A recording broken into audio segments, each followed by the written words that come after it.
Olá, meu nome é Lília Mello, eu sou professora da Rede Estadual de Ensino aqui em Belém do Pará, no norte do Brasil, no coração da Amazônia. Falar sobre a necessidade de colocar as emoções dos alunos no processo de ensino-aprendizagem é, primeiramente, ter que contextualizar como se deu o início desse projeto. Ele se dá a partir de uma grande chacina em que os meus alunos são exterminados. Familiares dos meus alunos são exterminados e conhecidos e vizinhos, porque moram no território onde eu atuo, foram exterminados. Então, a primeira pergunta que eu fiz foi como entrar em sala de aula com um conteúdo programático que não considerava essa chacina, que não considerava a perda dessas pessoas que são fundamentais na vida desses alunos. Eu precisava ouvir, eu precisava compreender o que é que eles estavam sentindo naquele momento. E foi a partir dessa escuta que nós passamos a construir um trabalho de um programa, um plano de trabalho voltado para atender às demandas principais desses alunos e dessas alunas nesse contexto de extermínio e de perda. O meu trabalho enquanto educadora muda a partir da escuta empática, a partir da escuta dos meus alunos, quando eu percebo que as crises desses alunos são as mesmas crises dos meus filhos dentro de casa. Quando eu percebo que a busca por uma saída está diretamente entrelaçada, emocionalmente mergulhada pelos conflitos das pessoas que eu gero e que eu crio dentro de casa. E aí eu percebo que se importar, eu enquanto uma educadora, me importar com esse sujeito, é eu acreditar que existe verdadeiramente uma maneira de encaminhá-los positivamente dentro de uma estrada que tem um futuro incerto.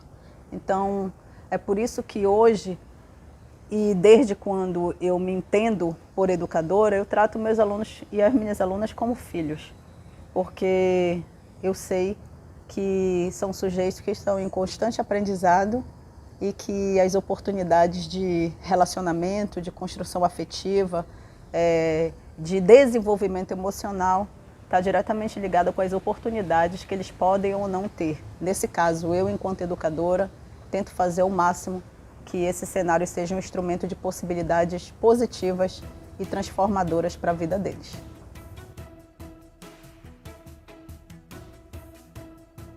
A relação deles muda comigo a partir do momento que eles compreendem que nós estamos no mesmo barco, que somos sujeitos com os mesmos conflitos, ou seja, pessoas em processo de construção constante, e que ninguém é dono de nada e ninguém sabe de nada. Nós vamos aprender todos juntos e nós vamos caminhar juntos.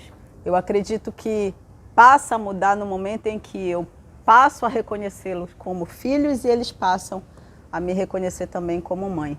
Nós vamos construindo todos juntos, dentro da incerteza que é esse processo, mas também da confiança de que tudo vai dar certo, porque a gente está fazendo com muito amor, com muita responsabilidade, e a gente está dando o melhor que a gente tem dentro desse processo. Não tem como não dar certo. Ainda que não dê como a gente quer, vai sempre dar certo. O receio que os professores e as professoras têm de dar lugar para as emoções dentro das salas de aulas, dentro dos seus espaços pedagógicos, está diretamente ligado com o preconceito que se constrói acerca desses sujeitos que estão ali construindo uma sala heterogênea.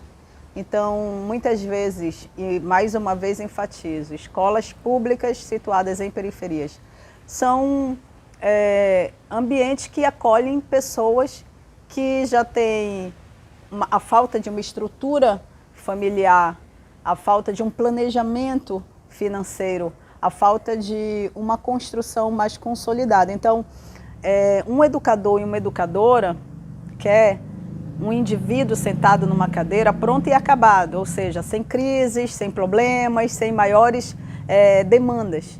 Mas quando a gente abre o espaço para um diálogo, quando a gente desconstrói as fileiras indianas e faz um círculo para que todos se olhem nos olhos, para que todos se sintam, para que eles possam falar e falar daquilo que incomoda, daquilo que dói, daquilo que ativa uma necessidade de ser escutado, há uma falsa sensação de desequilíbrio, de desarmonia, de falta de controle. O problema não é a falta de controle dentro desses espaços dialógicos.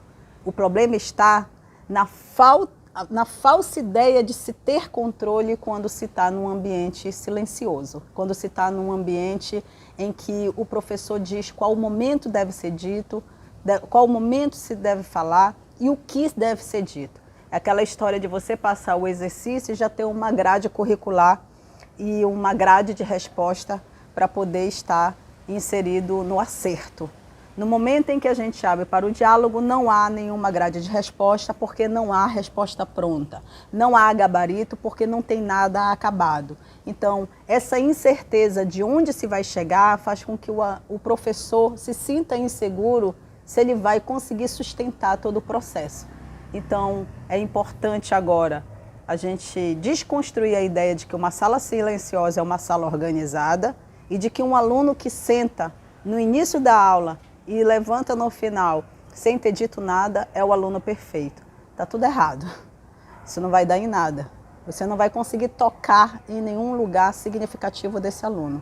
É preciso fazer o aluno se movimentar, sair do lugar, sair da zona de conforto, falar o que tem que falar, chorar se precisar chorar. E se de repente essa demanda chegar num lugar onde force uma estrutura maior desse professor, ele precisa também olhar para si, admitir as suas limitações e pedir ajuda de outras estruturas maiores que ele.